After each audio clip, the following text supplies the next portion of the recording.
नमस्कार, आप देख रहे हैं प्रणाम देवभूमि। मैं हूं आपके साथ उन्नति भटनागर। बढ़ते हैं आगे खबरों के सिलसिले में। शुरुआत करते हैं महत्वपूर्ण खबर के साथ, जहां राष्ट्रपति द्रौपदी मुर्मू 8 दिसंबर को 2 दिवसीय दौरे पर देहरादून आ रही हैं। इस दौरान प्रेसिडेंट बॉडीगार्ड स्टेट स्थित आशियाना में रात्रि विश्राम करेंगी। उनका प्रस्तावित कार्यक्रम शासन और संबंधित संस्थाओं को मिल चुका है। इसके बाद वे राजभवन जाएंगी। आपको बता दें, दून विश्वविद्यालय के दीक्षांत समारोह में बतौर मुख्य अतिथि वो शामिल होंगी। दून विश्वविद्यालय की कुलपति प्रोफेसर सुरेखा डंगवाल ने बताया है कि राष्ट्रपति के दौरे की तैयारियां तेजी से चल रही हैं। 1 घंटे का उनका कार्यक्रम कॉन्वोकेशन का है। इसके साथ ही वो सरकार और हमारा एक सामूहिक जिम्मेदारी के रूप में एक और कार्यक्रम है, जिसमें उत्तराखंड की विमेन अचीवर्स को वो सम्मानित करेंगी, उनसे वो बातचीत करना चाहेंगी, क्योंकि स्वयं में हमारी ऑनरेबल प्रेसिडेंट एक विमेन एम्पावरमेंट की एक जीती जागती प्रतिमूर्ति हैं। तो वो उन सारे विमेन अचीवर्स को, जिन्होंने ग्रास रूट से उठकर अपने को सिद्ध किया और जिन्होंने आत्मनिर्भर भारत में एक बिल्कुल निर्णायक संदेश दिया, ऐसी महिलाओं से भी बात करेंगी। उसका वेन्यू भी दून विश्वविद्यालय में रखा गया है। 1 घंटे का। देहरादून से अगली अपडेट, जहां मदन कौशिक को मिली है बीजेपी राष्ट्रीय कार्यकारिणी में जगह। जहां राष्ट्रीय कार्यकारिणी में विशेष आमंत्रित उन्हें किया गया है, सदस्य बनाए गए हैं मदन कौशिक। हरिद्वार शहर सीट से विधायक हैं। उत्तराखंड सरकार में कैबिनेट मंत्री रह चुके हैं मदन कौशिक। कैबिनेट में फेरबदल के समय मंत्रिमंडल में मदन कौशिक को स्थान मिल सकता है। देखिए, हरिद्वार उत्तराखंड सरकार में कैबिनेट मंत्री रह चुके हैं मदन कौशिक। अच्छा खासा अनुभव है उनको और कार्य समिति के सदस्य के रूप में उन्हें शामिल किया गया है। कैबिनेट में फेरबदल के समय मंत्रिमंडल में शामिल किया जा सकता है मदन कौशिक को। ये अहम स्थान उन्हें दिया जा सकता है। फिलहाल राष्ट्रीय कार्यकारिणी में विशेष आमंत्रित सदस्य बनाए गए हैं मदन कौशिक। हरिद्वार शहर सीट से विधायक हैं और इसी के साथ संभावना ये भी है कि जब फेरबदल हो तो मंत्रिमंडल में भी उनका नाम शामिल किया जा सकता है। पूर्व में कैबिनेट मंत्री भी रह चुके हैं मदन कौशिक और ऐसे में उनके अनुभव को देखते हुए इस जिम्मेदारी उनको आने वाले वक्त में मिल सकती है।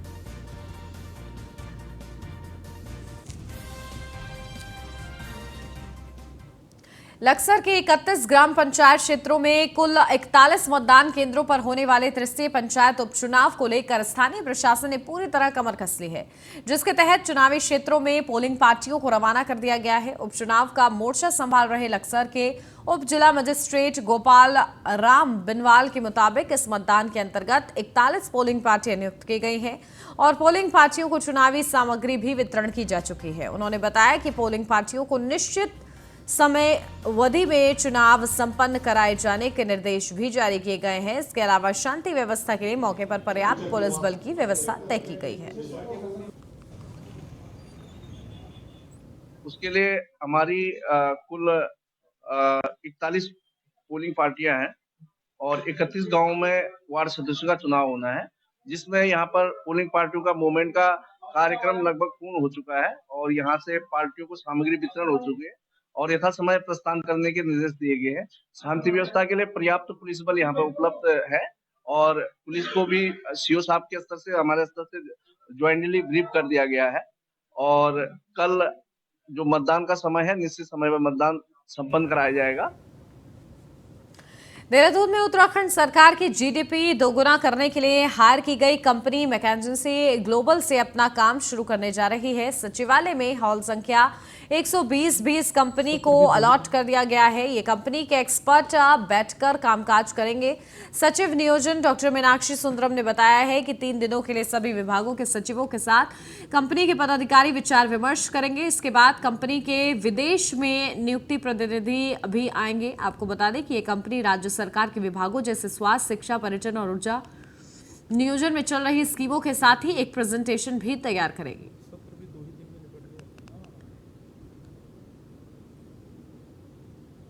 करके हमने 3 दिन का जो है कुछ सेक्टोरल सेक्रेटरीज के साथ इनिशियल अंडरस्टैंडिंग के लिए किक ऑफ मीटिंग रखा है और 7 तारीख को जो वाइंड अप सेशन होगा वो चीफ सेक्रेटरी साहब भी रहेंगे उसमें और सेक्टोरल सेक्रेटरीज रहेंगे। सेक्रेटरी प्लानिंग के रूप में मैं रहूँगा। उसमें आगे का जो वर्क प्लान है और कितने इंट्रैक्शंस होनी है, किन किन के साथ इंट्रैक्शंस होनी है और हमारे टाइमलाइंस क्या रहेंगे, ये सब तय किए जाएंगे। अभी टूरिज़्म है, हेल्थ है, एजुकेशन है, देन आपके कृषि और उसके सहवर्ती क्षेत्र हैं, उद्योग हैं। कांग्रेस द्वारा लागू की गई टेक होम राशन स्कीम जो उत्तराखंड में 2014-15 में हरीश रावत सरकार में लागू की गई थी। इस दौरान प्रदेश में 164 ऐसे सेल्फ हेल्प ग्रुप हैं जिनसे लगभग 1 लाख महिलाएं सीधे तौर पर या फिर परोक्ष रूप से आमदनी अर्जित कर रही हैं। बता दें, सरकार द्वारा सस्ते गल्ले की दुकानों से जो राशन वितरण की स्कीम लागू की गई है, उस पर कांग्रेस की महिलाएं कटाक्ष करते हुए नजर आ रही हैं। उनका कहना है कि जो पौष्टिक आहार पहले इस स्कीम से लोगों को मिला करता था, अब वे नहीं मिल सकेगा। साथ ही उन महिलाओं की आमदनी पर भी असर देखने को मिलेगा जो इस स्कीम के तहत भोजन बनाने और वितरित करने का काम किया करती हैं। टेक होम राशन एक ऐसी स्कीम है जो कांग्रेस पार्टी की डॉक्टर मनमोहन सिंह सरकार लेकर आई थी। उत्तराखंड में हरीश रावत जी इसे 2014-15 में लेकर आए थे और महिलाएं इससे सशक्त हुई थी। 164 सेल्फ हेल्प ग्रुप से हर सेल्फ हेल्प ग्रुप में 10 महिलाएं और उसके आगे इनसे इनडायरेक्टली करीबन टोटल आप लगा ले 1 लाख जुड़े हुए हैं। और अब ये आदेश आ चुका है कि सस्ते गल्ले की दुकान से चावल और गेहूं बांटा जाएगा। तो पौष्टिक आहार जिन बच्चों को दिया जाता था, जो धात्री माताएं थी, जो गर्भवती माताएं थी, उनको बंद कर दिया जाएगा। यानी कि जो हमने एक रिकॉर्ड स्थापित किया था पौष्टिक आहार से बच्चों का जो माल न्यूट्रिशन खत्म हो गया था, उसमें हम कहीं पीछे हटेंगे। लेकिन इसका कारण है क्योंकि केंद्र की सरकार डॉक्टर मनमोहन सिंह द्वारा लाए गए इस स्कीम को पर आघात करना चाहती है। हम लोग 2014 से स्वयं सहायता समूह से जुड़े हुए हैं। कुछ समूह तो हमारे 2002 से ही जुड़े हुए हैं, लेकिन 2014 से हम लोगों को काम मिल चुका था, जिससे हम लोग काफ़ी मजबूत हुए हैं। स्थिति अच्छी हुई थी, गरीब बहनों के एक सहारा मिला था आर्थिकी मजबूत करने का। लेकिन वर्तमान में वो काम छीना जा चुका। ये सरासर माननीय सर्वोच्च न्यायालय की अवहेलना है, क्योंकि सर्वोच्च न्यायालय के भी यही आदेश हैं कि स्वयं सहायता समूह ही इस काम को करेंगे। और आप यूपी का भी एक जियो उठा के देख लीजिए, उसमें भी यही है कि अगर राशन के कोटों से जाएगा कुछ राशन, गेहूं चावल, लेकिन बावजूद इसके स्वयं सहायता समूह भी अपना पोषण आहार वितरित करेंगे। तो यहाँ पे ऐसा क्यों हो रहा है कि सब कुछ समूह की महिलाओं से हटाओ और कंपनी को या फिर राशन के कोटे वालों को इस काम को दे दो। उत्तराखंड की लोक भाषा पर आधारित गढ़वाली फिल्म मेरू गौ का शुभारंभ मुख्यमंत्री पुष्कर सिंह धामी की पत्नी गीता धामी ने किया। इस दौरान शहर के मेयर सुनील उनियाल गामा, सूचना महानिदेशक बंशीधर तिवारी, लोक गायक नरेंद्र सिंह नेगी सहित कई फिल्मी कलाकार भी पहुंचे। देहरादून के राजपुर स्थित एक निजी सिनेमा हॉल में फिल्म का विमोचन किया गया। इस दौरान स्थानीय लोगों में भी उत्साह देखने को मिला। तो वहीं गीता धामी ने फिल्म को लेकर कहा कि फिल्में उत्तराखंड की संस्कृति, लोक भाषा और पलायन से जुड़े मुद्दों को प्राथमिकता दी गई है।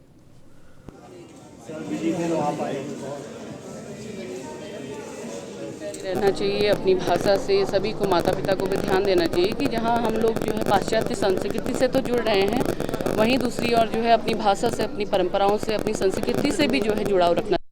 उत्तराखंड की जो लोक संस्कृति है और उत्तराखंड की जो हमारी पलायन की समस्या है, इस पिक्चर के माध्यम से दिखाई गई है।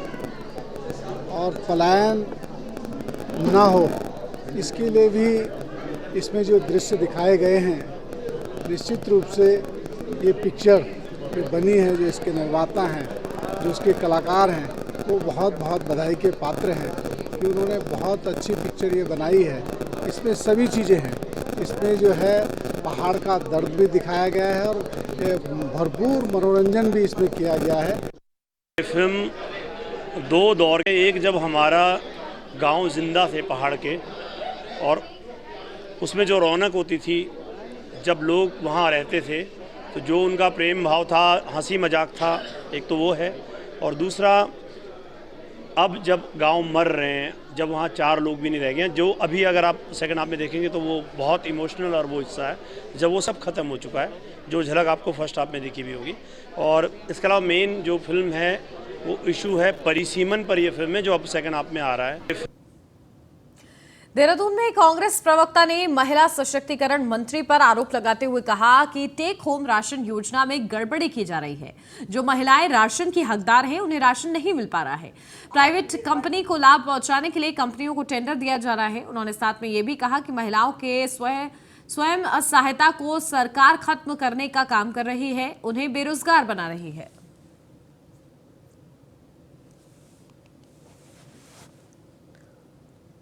सरकार के द्वारा कि महिला सशक्तिकरण एवं बाल विकास का जो वेबसाइट है केंद्र का, उसमें अगर आप सरकार के द्वारा 2013 में लाई गई और इसलिए लाई गई ताकि महिलाएं जो है वो आत्मनिर्भर हो सके, वो सशक्त हो सके, उनको रोजगार मिल सके। हत्या कर रही है रोजगार का, रोज करती है और आज फिर से महिलाओं के ऊपर आघात, क्योंकि महिलाओं से इन्हें नफरत है। कांग्रेस पार्टी के महानगर कार्यकारी अध्यक्ष जसविंदर सिंह गोगी द्वारा एशले हॉल स्थित कांग्रेस कार्यालय के सामने उत्तराखंड में बिगड़ती कानून व्यवस्था को लेकर प्रदेश सरकार का पुतला दहन किया गया। इस दौरान महानगर अध्यक्ष का कहना है कि अंकिता हत्याकांड, पिंकी अपहरण और कारगी चौक के निकट एक व्यक्ति पर फायरिंग कर दी गई, लेकिन सरकार अब तक सोई हुई है। उन्होंने कहा कि पुलिस को दिन प्रतिदिन बढ़ती वारदातों पर रोक लगानी चाहिए।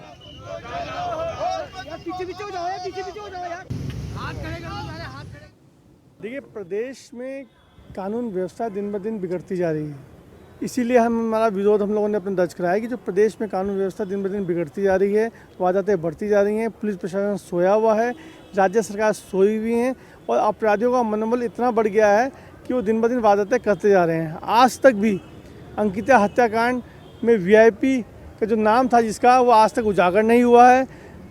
उसके बाद भले वो किरण हत्याकांड हो, पिंकी हत्याकांड हो, उसके बाद हाल फिलहाल देहरादून में एक 9वीं क्लास की छात्रा पे फायर हुआ है। देखिए, प्रदेश रुद्रपुर में उत्तराखंड एसटीएफ की कुमाऊं यूनिट और गदरपुर पुलिस ने 25,000 के इनामी बदमाश को सितारगंज से गिरफ्तार किया है। आरोपी को पुलिस कोर्ट में पेश करने जा रही है। एसपी सिटी ने मामले का खुलासा करते हुए बताया है कि आरोपी मोहम्मद आसिम रजा दिनेशपुर थाने में 3 महीने से गैंगस्टर एक्ट में वांछित चल रहा था, जिसके बाद आरोपी के खिलाफ वरिष्ठ पुलिस अधीक्षक द्वारा आरोपी के खिलाफ 25,000 के इनाम रखा गया है।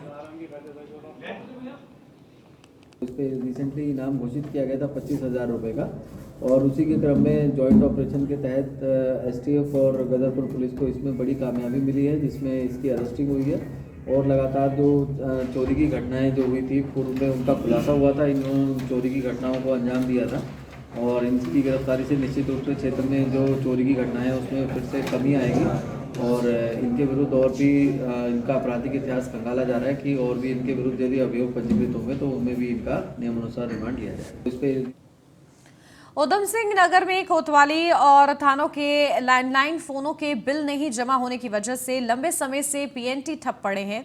बता दें कि लगभग 17 पुलिस थानों के सरकारी लैंडलाइन नंबर ज्यादातर लंबे समय से बंद और खराब पड़े हैं। यदि ये नंबर इंटरनेट पर खोजे जाएं तब सभी जगह लैंडलाइन नंबर निकल कर आते हैं। अगर किसी जरूरतमंद द्वारा फोन किया जाए तो ज्यादातर फोन बंद पड़े हैं, वहीं कुछ नंबर डायल करने के उपरांत कट जाते हैं। फिलहाल पूरे मामले में एसपी सिटी मनोज कत्याल ने रुद्रपुर कोतवाली का नंबर डायल किया, मगर एक बार डज नॉट एग्जिस्ट, फिर दूसरी बार लगा ही नहीं, जो फोन ऑटोमेटिक कट गया।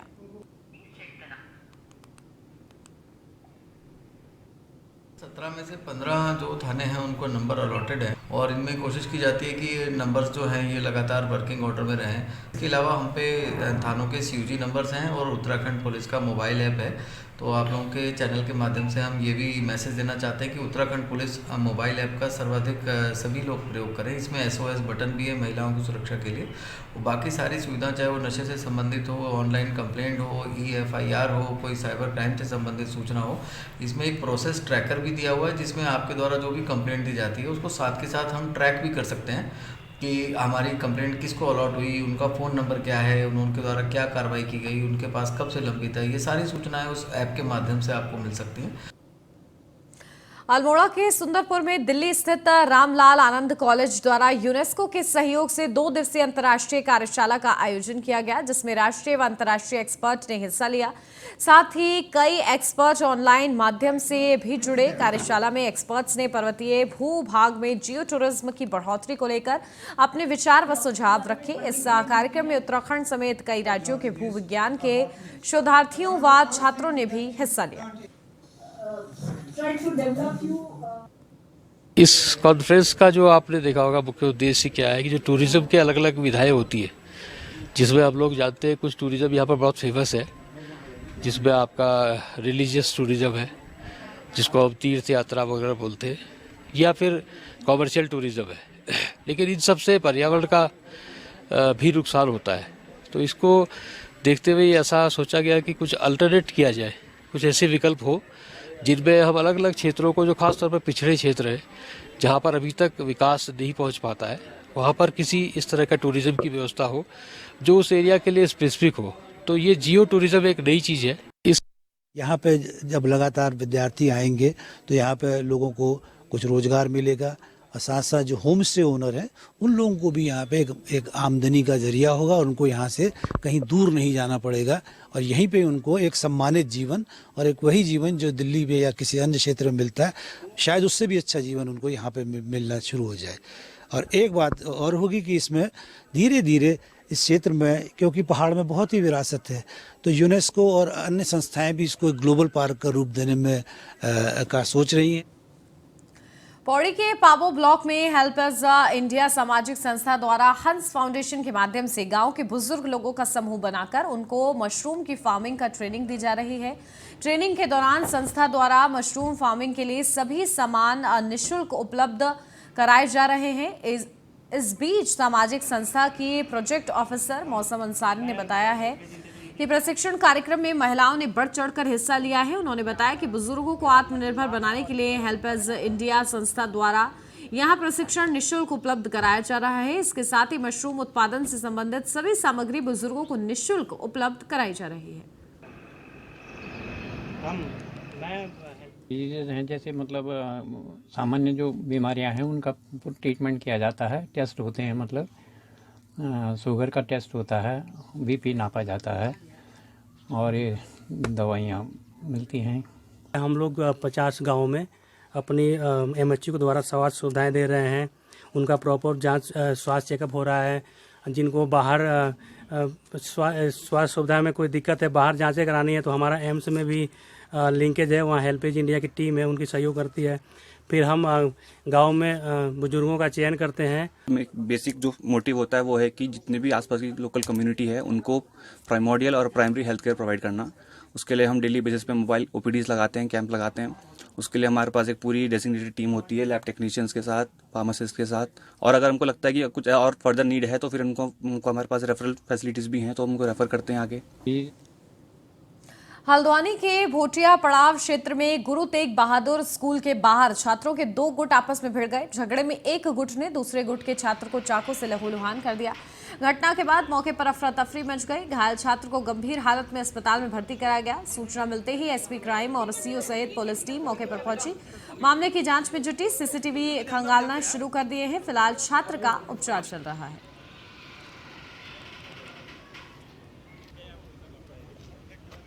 गुरु तेग बहादुर विद्यालय में पढ़ने वाला सक्षम जो छात्र है उसके ऊपर चाकू से हमला हुआ है। इसमें CCTV फुटेज अभी निकाली जा रही है। इसमें SOG की टीम लगाई गई है क्योंकि बाइक का नंबर हमें मिल गया है और जगह जगह चेकिंग हो रही है और शीघ्र ही इस घटना का अनावरण कर दिया जाएगा। पुलिस ने इसको ब्रजलाल हॉस्पिटल में एडमिट कराया है और इसका भी ऑपरेशन चल रहा है। कारण क्या बताया जा रहा है सर? कई गुटों में वहाँ लड़ाई होती हुई दिखी CCTV में। इसमें अभी तक की जो इन्वेस्टिगेशन हुई है उसमें ये बात सामने आई है कि कल इनका किसी लड़के से विवाद हुआ था। उसी के आधार पर आज ये लड़के आए थे और उनके द्वारा जो है ये हमला किया गया। इसमें आपका जिस लड़के पे हमला हुआ है अभी तक इस लड़के से इनका कोई विवाद सामने नहीं आ रहा है। गुरु उत्तराखंड में पुष्कर सिंह धामी की सरकार ने जबरन धर्मांतरण को रोकने के लिए कानून को और सख्त कर दिया है। अब ऐसा करने वालों को जमानत भी नहीं मिल सकेगी। साथ ही दोषी पाए जाने पर 10 साल की कैद और जुर्माने की सजा भी दी जाएगी। वहीं कानून लाए जाने से संत समाज में खुशी है, जहां चिदानंद मुनि जी महाराज ने भी मुख्यमंत्री पुष्कर सिंह धामी सरकार का आभार व्यक्त किया है।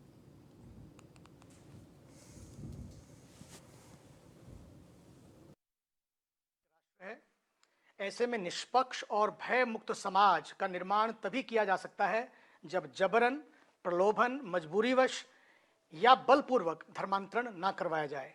तभी संस्कारी समाज का अस्तित्व संभव है और सबका अस्तित्व संभव है।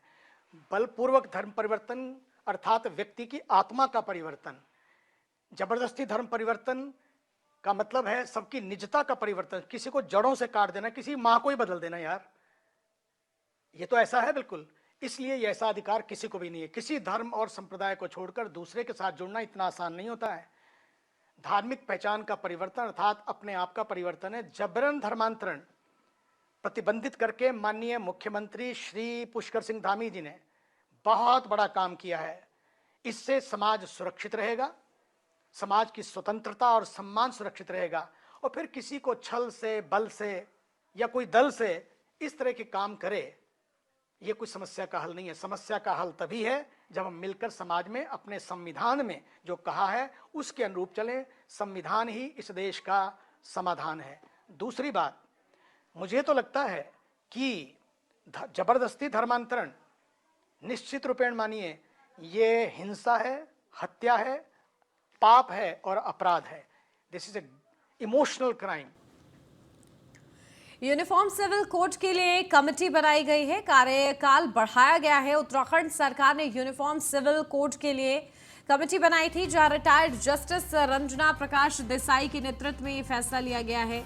27 मई 2023 तक कमेटी का कार्यकाल बढ़ा दिया गया है। कमेटी को यूनिफॉर्म सिविल कोड पर ड्राफ्ट तैयार कर देना है।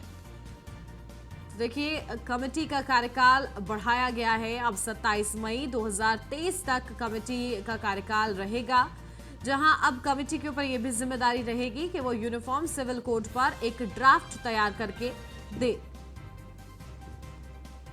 तो यूनिफॉर्म सिविल कोड के लिए कमेटी बनाई गई थी, जिसके कार्यकाल को बढ़ा दिया गया है। उत्तराखंड सरकार ने यूनिफॉर्म सिविल कोड के लिए कमेटी बनाई थी और अब इस कमेटी के कार्यकाल को एक्सटेंड किया गया है, जहां रिटायर्ड जस्टिस रंजना प्रकाश देसाई के नेतृत्व में ये महत्वपूर्ण फैसला लिया गया। अब 27 मई 2023 तक कमेटी का कार्यकाल रहेगा।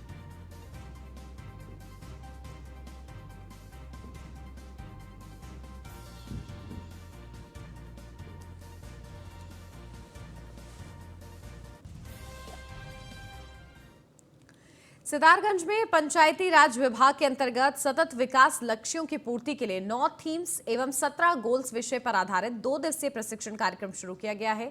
दूषित जल से होने वाली समस्याओं के बारे में आशा कार्यकर्तियों और आंगनबाड़ी कार्यकर्तियों को अवगत कराया गया है। इस मौके पर ट्रेनर धनंजय सक्सेना ने कहा है कि 70% बीमारियां दूषित पानी से होती हैं।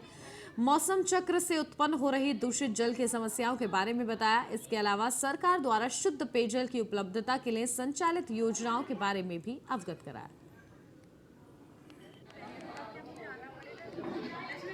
सतत विकास लक्ष्यों की पूर्ति हेतु ये जो 193 देश के राष्ट्राध्यक्षों ने उसमें दस्तखत की है और उसमें यह है कि हमें 17 गोल जो थे हमारे, उन 17 गोलों को 9 गोलों में समाहित किया गया है। और वो गोल ऐसे हैं जो हमारे ग्रामीण स्तर से जुड़े हुए हैं। इसके अंतर्गत 2030 तक इन लक्ष्यों की हमें पूर्ति करनी है। जो सतत विकास लक्ष्य है हमारे, स्वस्थ गांव, बाल हितैषी गांव और आपका पर्याप्त जलयुक्त गांव, इसके साथ साथ सुशासन वाला गांव और महिला हितैषी गांव, बाल हितैषी गांव। इस तरीके से 9 थीम है जिनको लेके यहाँ पे हर विकास खंड में 6-6 दिन का प्रशिक्षण आयोजित किया गया है। देहरादून में कांग्रेस प्रदेश कार्यालय में उपनेता प्रतिपक्ष भुवन कापड़ी ने प्रेस कॉन्फ्रेंस की। इस दौरान प्रदेश अध्यक्ष करण महरा, प्रदेश महामंत्री सहित प्रदेश प्रवक्ता भी मौजूद रहे। आपको बता दें कि पीसी में लोक सेवा आयोग की भर्ती नियमावली पर सवाल खड़े किए गए। वहीं यूके के माध्यम से हुई परीक्षाओं में हुई धांधली के बाद परीक्षाओं को लोक सेवा आयोग से कराने का फैसला लिया गया था, जहां 2015 में लोक सेवा आयोग द्वारा पॉलिटिकल पॉलिटिक की परीक्षा कराई गई, लेकिन लोक सेवा आयोग के नियम अनुसार 1 से 5 पद इंटरव्यू में उसके सप्रेक्ष 5 गुना लोगों को बुलाया जाएगा। 6 से 10 पद के अनुसार उसके समक्ष में 4 गुना लोगों को बुलाया जाएगा, लेकिन नियमों के खिलाफ इंटरव्यू में लोगों को बुलाया गया। अब अभी हाल ये 3 जगह पर नंबर काटकर उस ये देखिए 12 को 8 किया है। 3 जगह पर नंबर काटकर उस छात्र को 17-18 नंबर पीछे कर दिया है। अब अभी हाल में ही 14-14 28 नंबर दिए हैं और काटकर 9-9 18 कर दिया है। लक्सर खंड विकास क्षेत्र में तृतीय पंचायत उपनिर्वाचन को लेकर खंड विकास कार्यालय स्थित सभागार में पुलिस द्वारा ब्रीफिंग की गई, जिसमें क्षेत्र के पुलिस उपाधीक्षक विवेक कुमार के नेतृत्व में महत्वपूर्ण निर्देश जारी करते हुए पुलिस कर्मियों को मतदान के दौरान आगाह रहने की सख्त हिदायत दी गई। दरअसल लक्सर क्षेत्र में 31 ग्राम पंचायतों के 41 पोलिंग बूथों पर तृतीय पंचायत उपचुनाव प्रक्रिया को संपन्न किया जाना है, जिसमें पुलिस उपाधीक्षक द्वारा ब्रीफिंग के दौरान पुलिस कर्मियों को सख्त निर्देश देते हुए कहा गया है कि चुनाव के दौरान कोताही को कतई बर्दाश्त नहीं किया जाएगा। लक्सर ब्लॉक में अभी हमने ब्रीफिंग की है। ब्रीफिंग के दौरान जो निष्पक्षता जो बरतनी चाहिए, ड्यूटी के दौरान क्या क्या इनको सावधानियां बरतने की ज़रूरत है और क्या क्या मेन ड्यूटी के जो मेन बिंदु हैं वो क्या क्या हैं, इन सबको भी बता दिए गए हैं। और इस संबंध में अभी पार्टियां रवाना होने वाली हैं, सबको उनकी पार्टी को चिन्हित करने के लिए भी बता दिया गया है। तो शांतिपूर्ण तरीके से मतदान हो, इस बात के लिए जो पूरे दिशा निर्देश हैं उन सभी को जारी कर दिए गए हैं। और इसी के साथ इस बुलेटिन में फिलहाल बस इतना ही। आप बने रहिए न्यूज़ 1 इंडिया के साथ।